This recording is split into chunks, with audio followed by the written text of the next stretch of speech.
Mr. Obama said Tuesday the recent attack on the U.S. consulate in Benghazi, Libya, in which 4 Americans were killed, was not just an attack on America, but upon the ideals on which the United Nations was founded.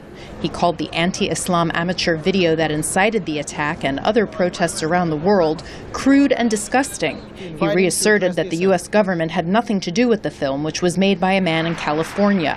There are no words that excuse the killing of innocents. There's no video that justifies an attack on an embassy. There's no slander that provides an excuse for people to burn a restaurant in Lebanon or destroy a school in Tunis or cause death and destruction in Pakistan.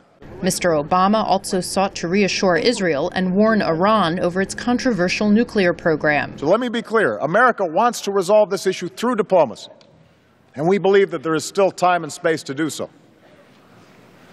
But that time is not unlimited. He said the United States would do what it must to prevent Iran from getting a nuclear weapon. On Syria, he said the future must not belong to a dictator who massacres his people. France's President François Hollande reinforced that idea, saying France will recognize a provisional transitional government as soon as it is formed. He's heard here through an interpreter.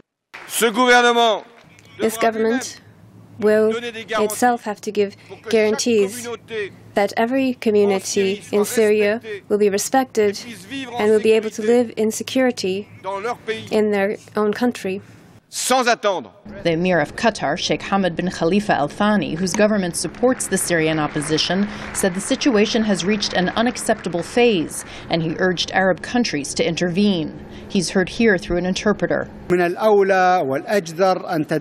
view of this, I think that it is better for the Arab countries themselves to interfere out of their national, humanitarian, political and military duties and do what is necessary to stop the bloodshed in Syria and the killing of innocent people and their displacement in order to guarantee a peaceful transition of power in Syria.